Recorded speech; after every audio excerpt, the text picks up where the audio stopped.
Press conference. This is the last of this calendar year, and I'd like to welcome all the media friends for this, press conference.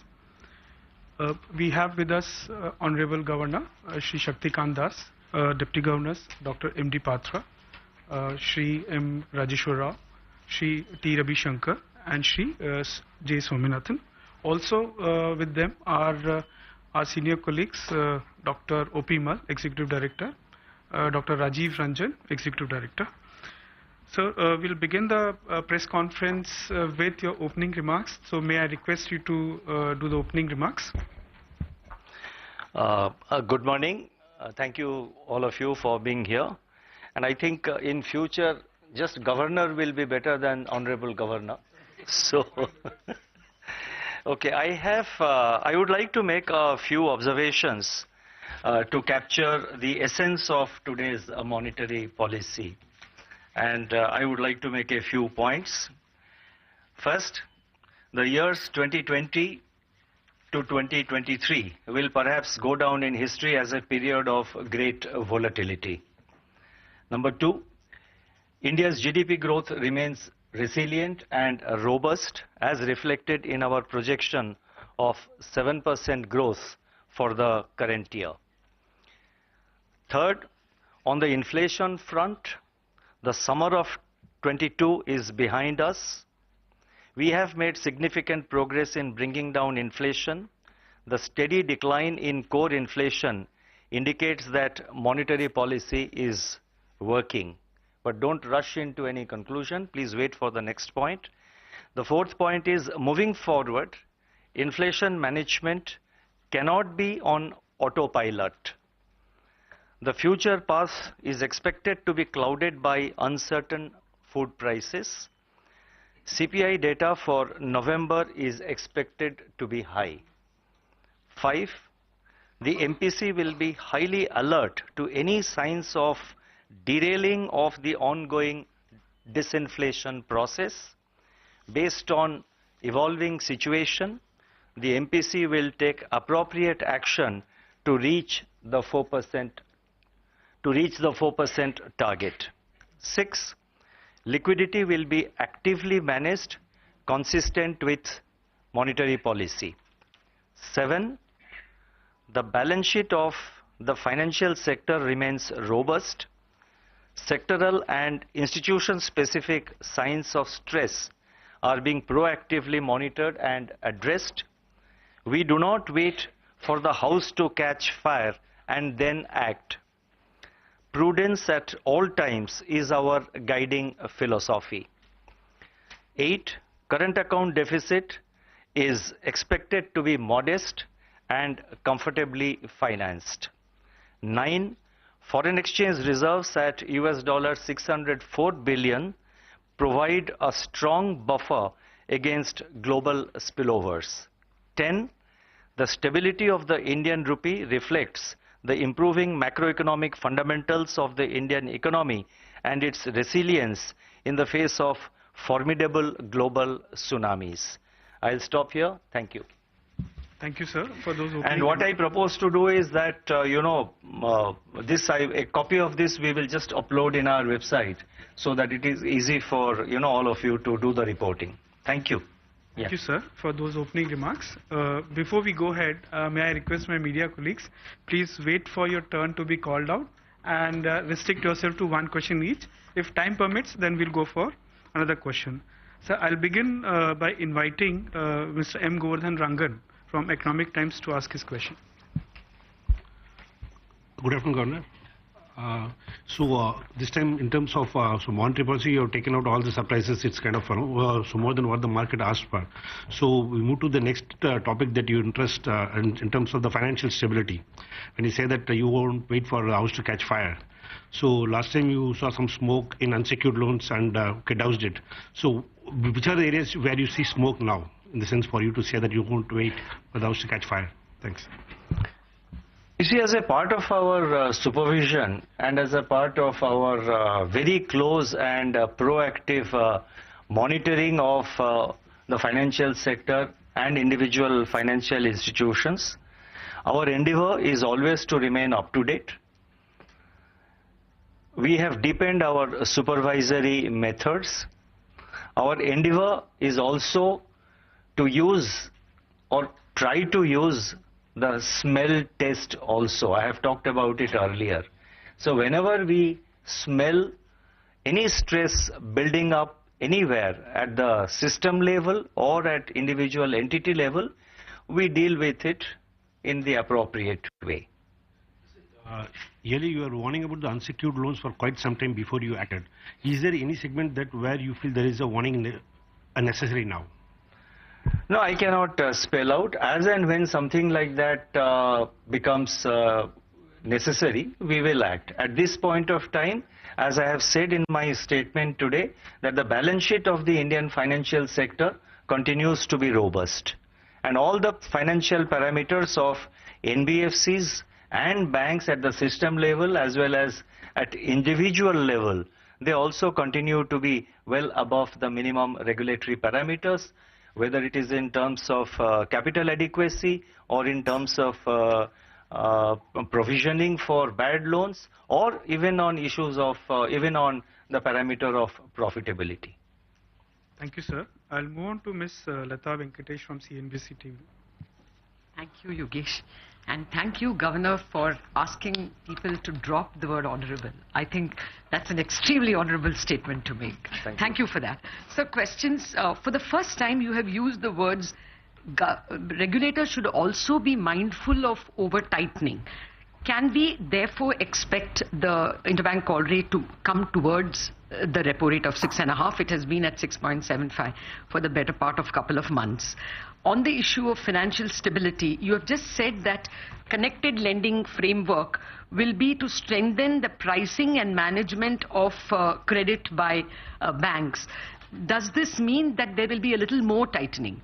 Will that be the net result of that framework? And just a doubt which comes on this connected lending. That is the third question. So it's connected to connected lending. When you announced the unsecured loans, was there a worry that bank loans are going to stock market? Because there was a report from Ashish Gupta that derivatives are now 400 times. Okay. Is there any fear that this money is going there? Whatever was in our mind, we have spelled out. These are precautionary measures which we have taken. Our endeavor is always, our effort is always to act proactively before the, the bubble bursts, before the stress builds up. We act, our endeavor, our effort is always to act proactively. And I have stated very clearly that these are preemptive measures, which we have said. Just hold on. And with regard to connected lending, I would request DG Rajeshwar Rao to please answer that question.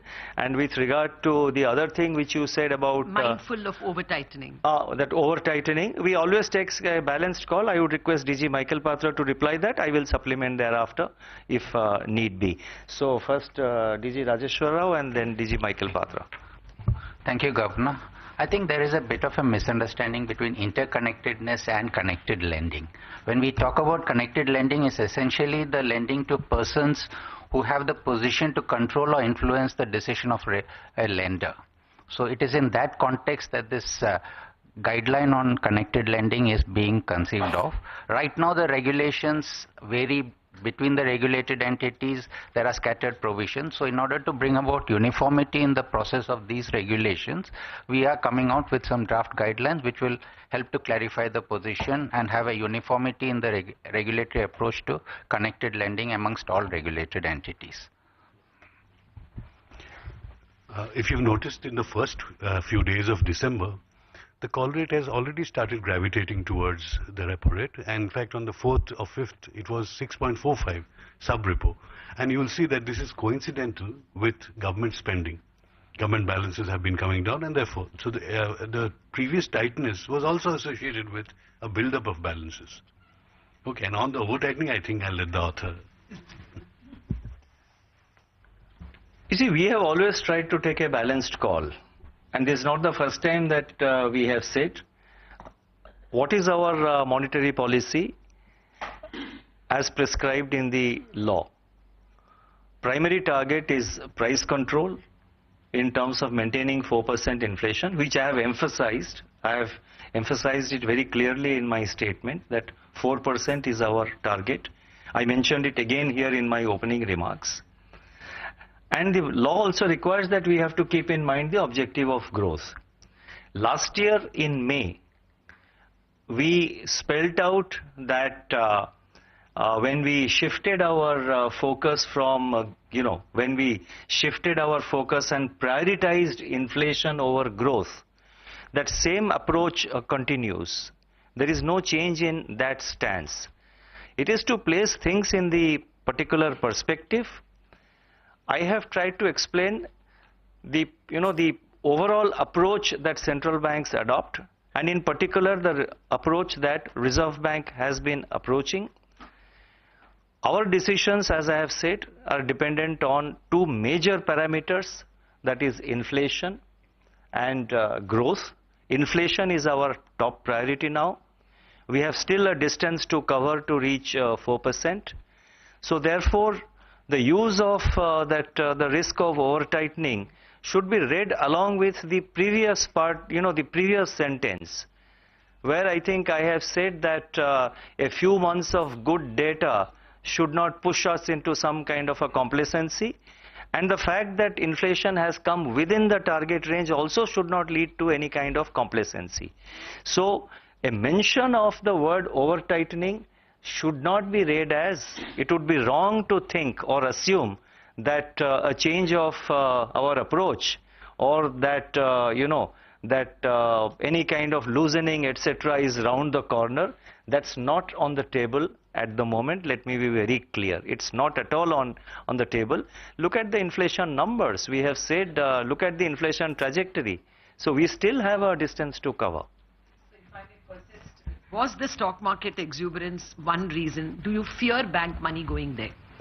No, I think, that's a, that's a very hypothetical question.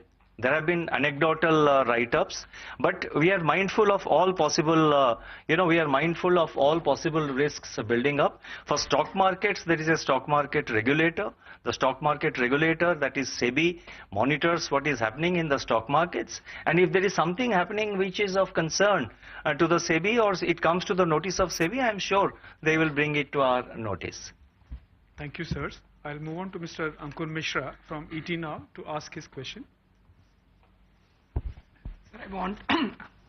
Thank you, Yogesh sir. I want to draw your attention towards the announcement which was made in the last policy. You had warned about unsecured loans portfolio, and later on there was an announcement from Reserve Bank of India. One, I want to understand that a few of the players have said that they are going slow on sub 50,000 or small ticket size loans. Did you see some problem there particularly?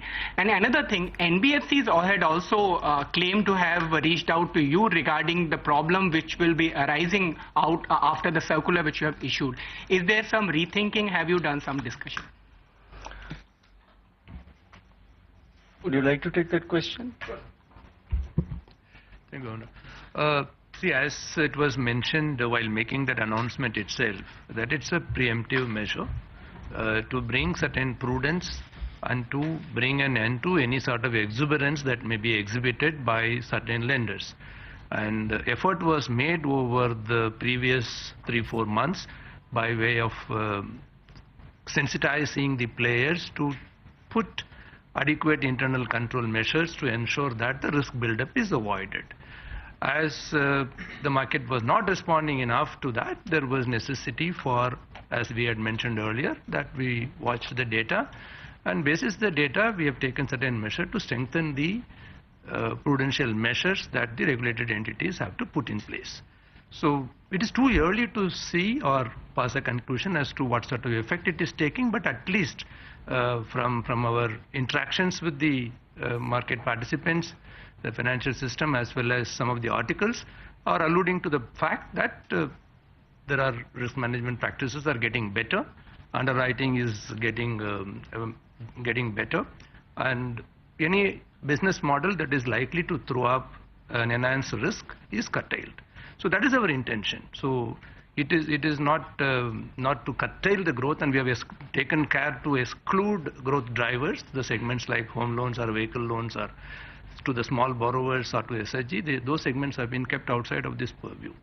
So we would expect the lenders to conduct themselves and draw their business models in a manner in which an avoidable risk buildup is mitigated.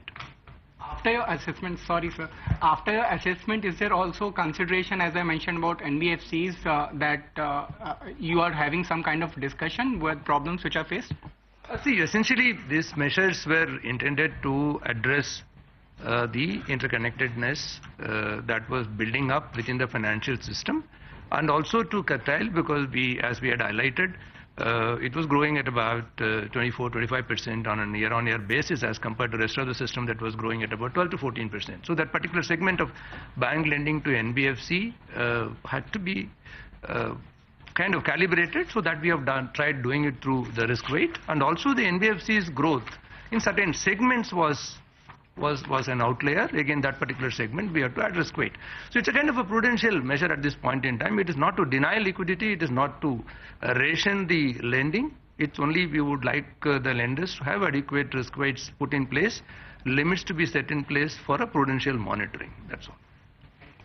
Thank you, sirs. I'll move on to this side, sir. Today, one TV channel has been launched, NDTV Profit. I'll request Vishwanath Nair to ask his question from there. Thank you so much, Yogeshji. Governor, first question, I mean, my point that I want to ask you is whether this 5 policies of no action and maintaining this withdrawal of accommodation stance, does that inadvertently communicate a neutral stance to the market? Because you are not neutral yet, but 5 policies of no action could indicate that. That is 5 policies of no action and as well as maintaining the withdrawal of accommodation stance. Does that communicate a neutral stance to the market by any chance, that you are neutral on rates? No, I don't know on what basis you are reaching that conclusion. We do not communicate anything inadvertently. Let me make it very clear. All our communication is carefully prepared. We are aware that the markets and the media, you analyze each and every corner of the statement, the comma, full stop, everything. So we are very careful in our communication. There is no inadvertence in any of our communication. So if somebody is assuming that it's a signal to moving towards a neutral stance, I think it will be incorrect. It will not be correct at all. You see, you look at the inflation trajectory, we are still away from 4% target. And that is why and we have said that monetary policy continues to remain actively disinflationary. So therefore, one should not, it would be a mistake to read that we are giving any kind of signal towards a move, any kind of a signal that we are moving towards neutral. That would be a wrong interpretation. Thank you, sir. I'll invite Mr. Manojit Saha from Business Standard to ask his question. Good afternoon, sir. Is RBI comfortable with a EMIR compliant MOU with ESMA? Does that addresses the concern of inspection, audit and possible penalty? Is RBI comfortable with that? And also one clarification, you didn't mention the word OMO this time, the sword was hanging. Sorry? You didn't mention the word OMO this time, okay. The sword was hanging for the last 2 months. So can we assume that it's off the table now because liquidity has been tight? We have said, I'll take the OMO question, and with regard to the ESMA part, I will pass it on to Deputy Governor Ravi Shankar. We have not said that it is off the table. We have announced that in the last meeting.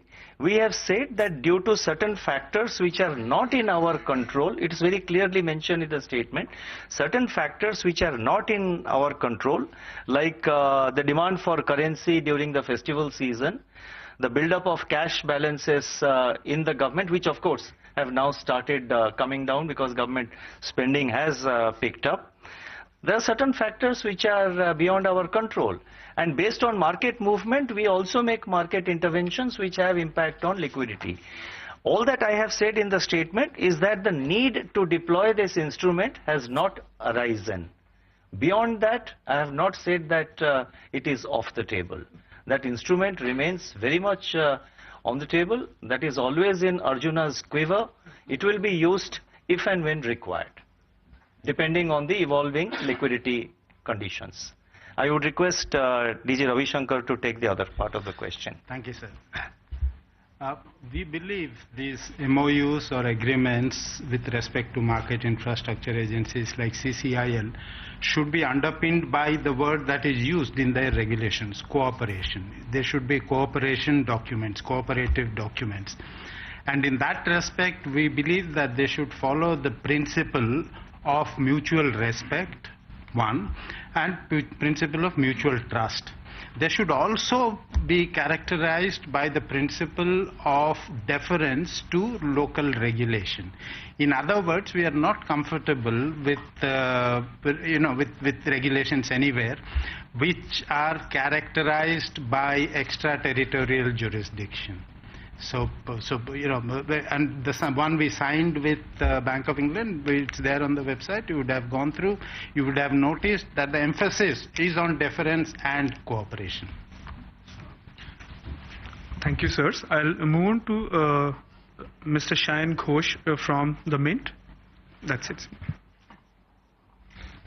Hi, following your guidelines on risk weights. A little louder. Hi, following your guidelines on risk weights, a lot of lenders have decided to curtail smaller loans, as he also asked.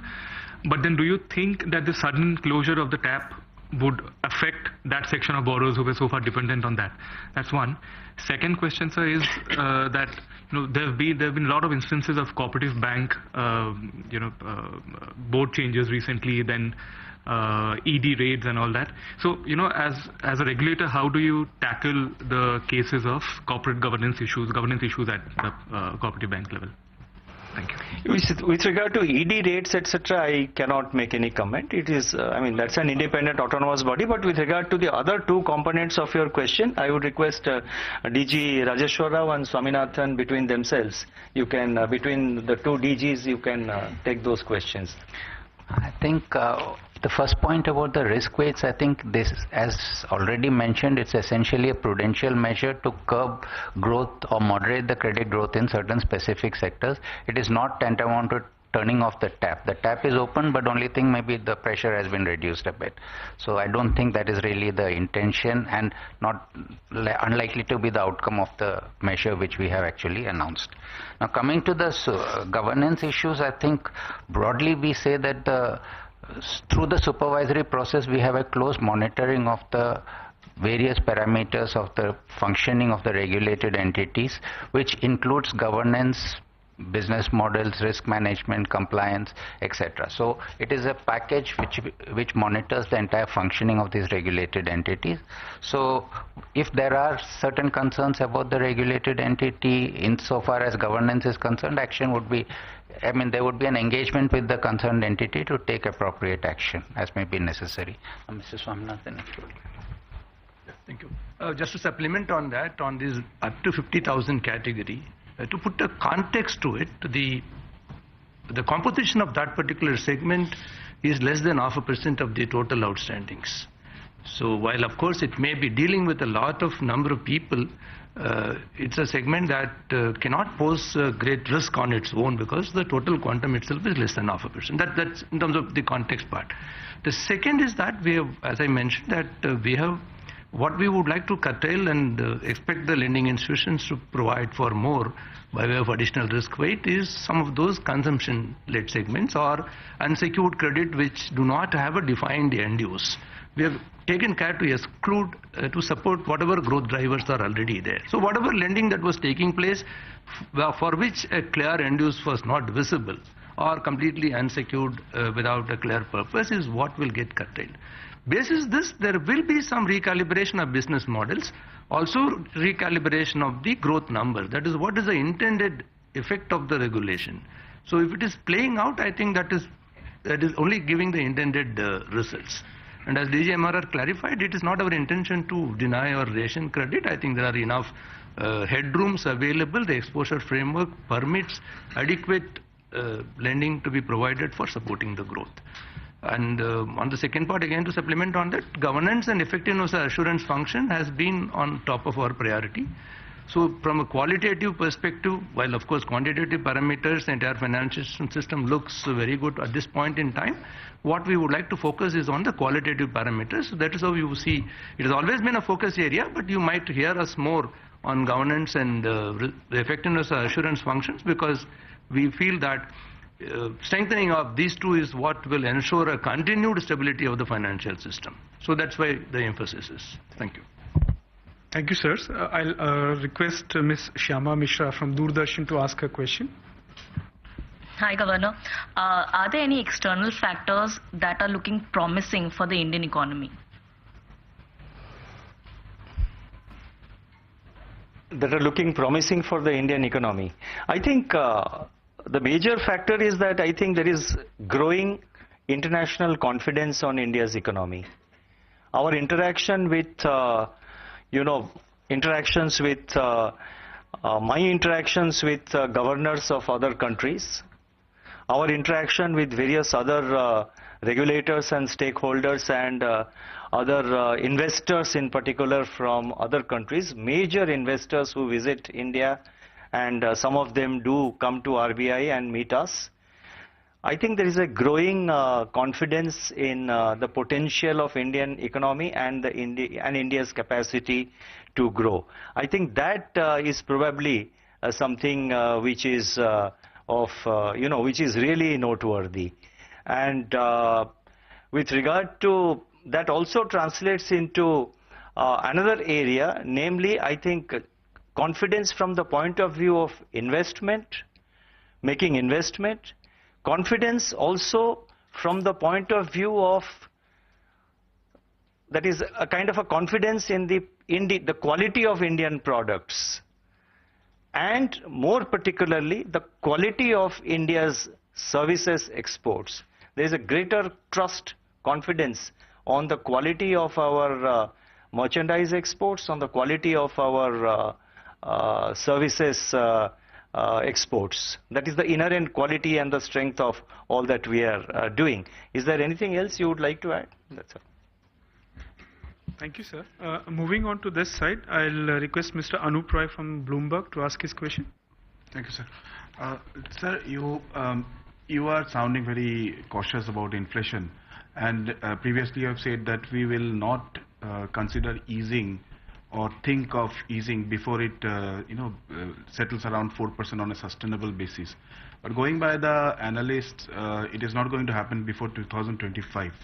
So are you going to keep rates elevated before, for this whole year, next year, or something else will prompt you to cut probably US Fed rate or something? You see, specifically on the rates and the cut or etc., we have very explicitly stated, I have stated, and I think DG Michael Patra has also stated, we refrain from giving any forward guidance, considering that with the kind of uncertainty that lies ahead of us. And in my concluding para of my statement, I have said that the future looks very fickle, and I have also said that new shocks can hit any economy. It can come from anywhere and hit any economy anytime. So if that is the level of uncertainty, and if our inflation is still quite away from 4%, we just cannot give any forward guidance about whether we will tighten further or we will loosen or what we will do. Everything depends on the evolving situation. It is not possible in the current situation for anyone, any central bank, to give a forward guidance. You would have seen that the level of forward guidance also given by many central banks internationally have, now sort of have come down. Thank you, sir. Thank you, sir. I'll move on to his right. I'll invite Mr. Roisuke Hanada from Nikkei Asia to ask his question.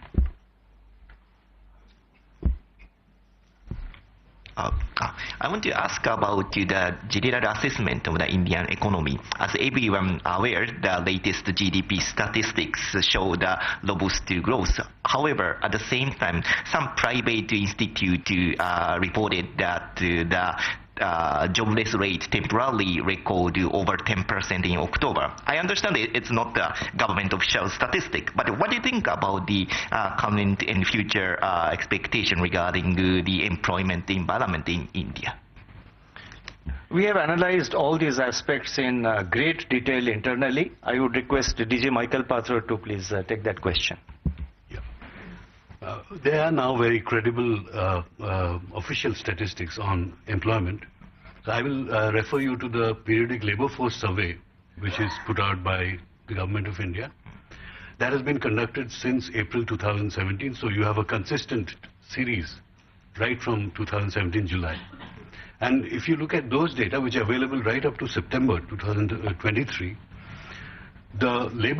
get the labor participation rate, the worker to population ratio, that is the amount of employed people in the population, and also the unemployment rates, not only for the country as a whole, but for women and men, and also for urban and rural areas. So if you see the labor participation rate, it is at its highest level ever. People wanting to or seeking work. And as regards the unemployment rate, it has fallen to 6.6%, not 10%, and that is probably the lowest in the series right now. Thank you. Thank you, sir. I'll invite Mr. Piyush Shukla from Financial Express to ask his question. Good afternoon, Governor. Good afternoon, DGs. Sir, the transmission of your rate hikes done through the last year and this year, it's not reflecting in large banks' savings account deposits. So what are we doing about that? Like Lata ma'am said, a lot of people are parking money as well in mutual funds. So small banks are not able to register any growth in their CASA, minuscule, single digit, lower single digit. So what's actually happening there? And secondly, sir, the willful defaulter circular which you have asked banks to apply within 6 months, there's a representation I hear made by RBI to extend the timeline to 1 year. So any update on that? Thank you. The first part related to transmission on savings rate of large banks. Okay. Now, with regard to the transmission of rates, that information I have provided, the numbers I have provided in a footnote to the statement. It's there, you might have already noticed it. You are talking about the savings and savings yes. bank interest rates. You also referred to more and more money is going into mutual funds.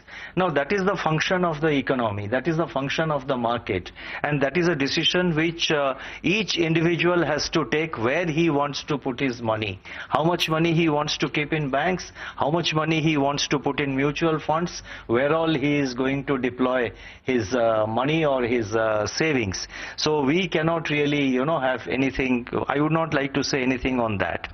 With regard to savings bank interest rates, you are right. They haven't seen much increase, but as you would appreciate, the interest rates are deregulated, and any sort of introduction of any kind of administered rate for any component of bank deposits would be a very retrograde step. So we have no such ideas. It's a commercial decision which the banks have to do. At times you would have noticed several banks also do increase their savings, savings account interest rates, because depending on their own liquidity assessment or depending on their own assessment of their own requirement and the balance sheet. So it's a decision which is left to the banks to take. So far as RBI is concerned, the interest rates, as you are aware, are deregulated. If I can come in on that willful defaulter. Yes, on the willful defaulter. On the willful defaulter case, representation, if I may say so, the entire draft circular has been put in public domain for comments.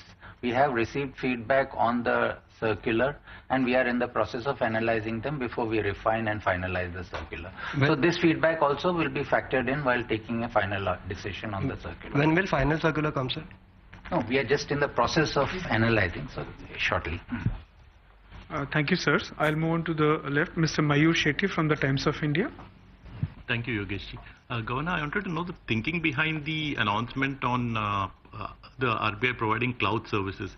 Is this an extension of the principle of data sovereignty and asking payment companies to have on-soil storage of data? And I had another question on growth. What makes you so confident of growth given all the commentary that we are hearing on sluggish private investments, uncertain rural demand, and slowing import demand also? Well, this question I was anticipating this question, but I was wondering why it has not been asked. But on the cloud part, I would request DG Ravi Shankar to reply. And why we are setting it up, we have already explained, but let DG Ravi Shankar take that part of the question. And about our confidence with regard to the growth, let DG Michael Patra reply. I'll supplement if required.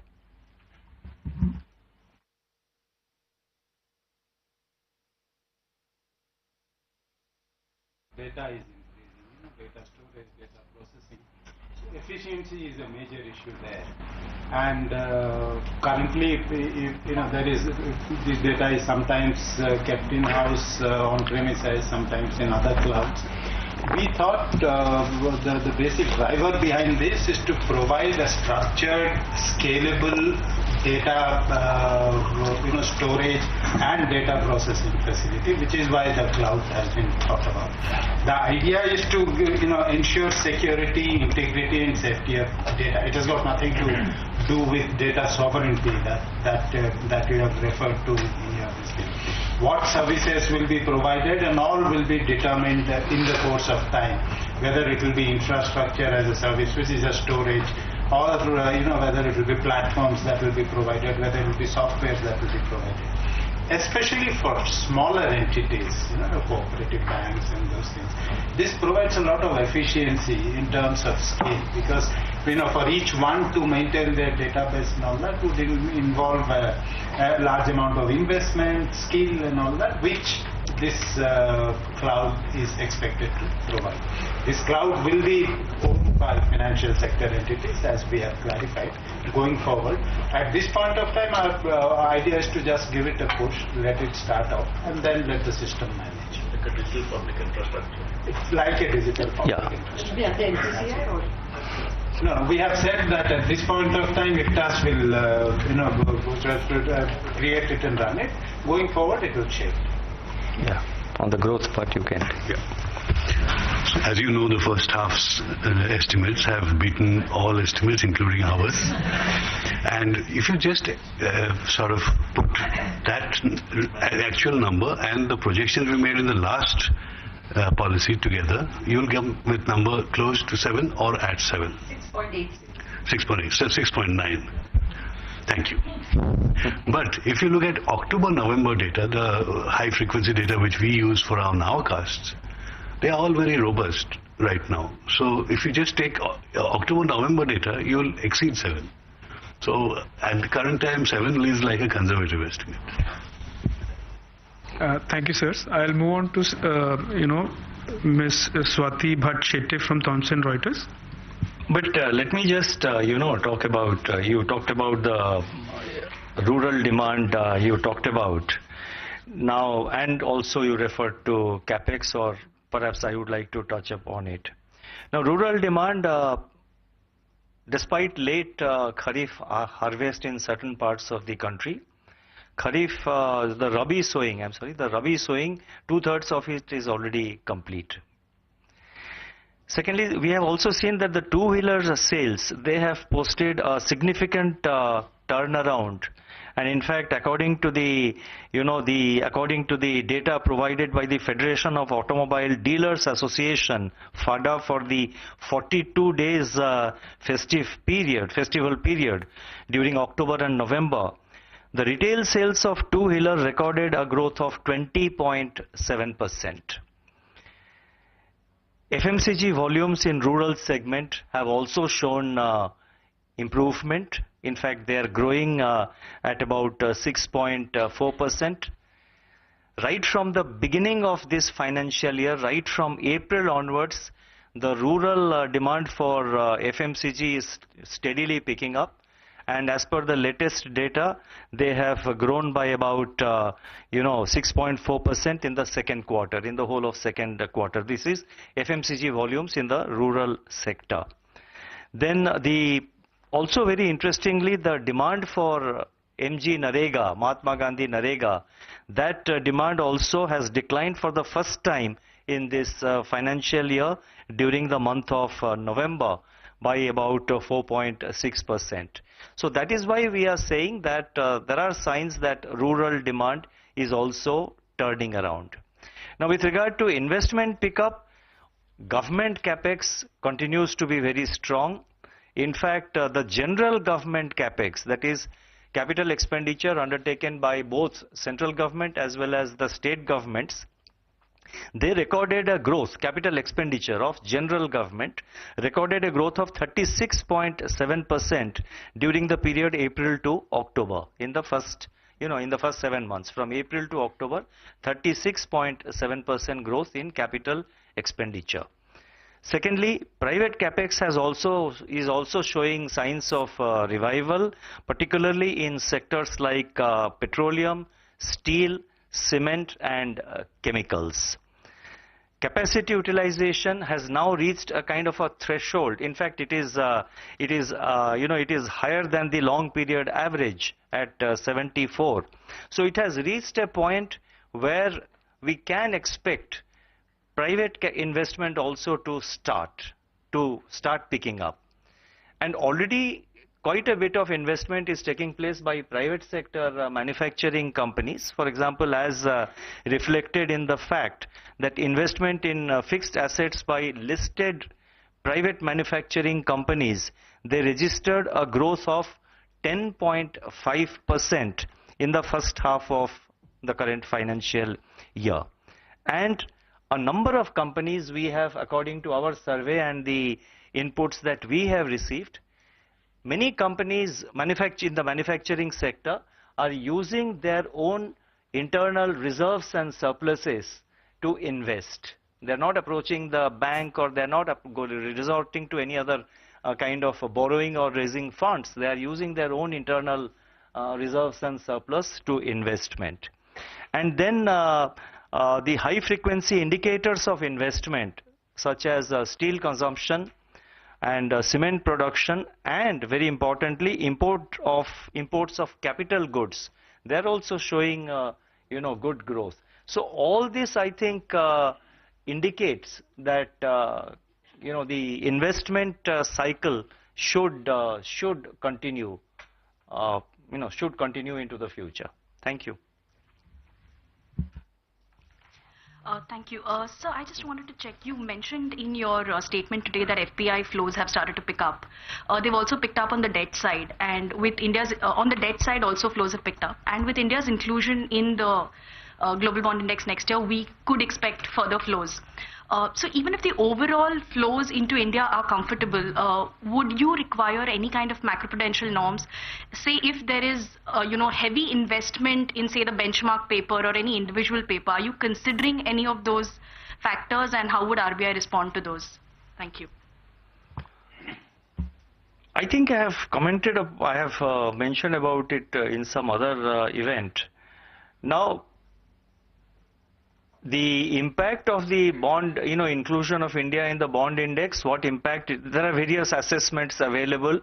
Various analysts are making, various assessments as to how much of, how many dollars, how many billion of dollars will flow in. We have to see. I mean, I think it will start probably, as per reports, it will start probably from June onwards, on a sort of month-on-month, on a monthly basis. It's not as if suddenly in June there will be a huge flow. And as per the assessments made by various private analysts and others, it will start happening from June onwards, and it will happen on a month-on-month basis. It will happen every month. And we have the capacity to deal with that kind of inflows. And that's it. I think if you look at our past track record, we have been managing these flows in both directions, when it is when there are outflows or there are inflows, and we are quite confident of dealing with it. And it will be a kind of a steady inflow that will, if materializes from June onwards, so we should be able to deal with it. So apart from the you want to add anything, Ravi Shankar, or something you wanted to say?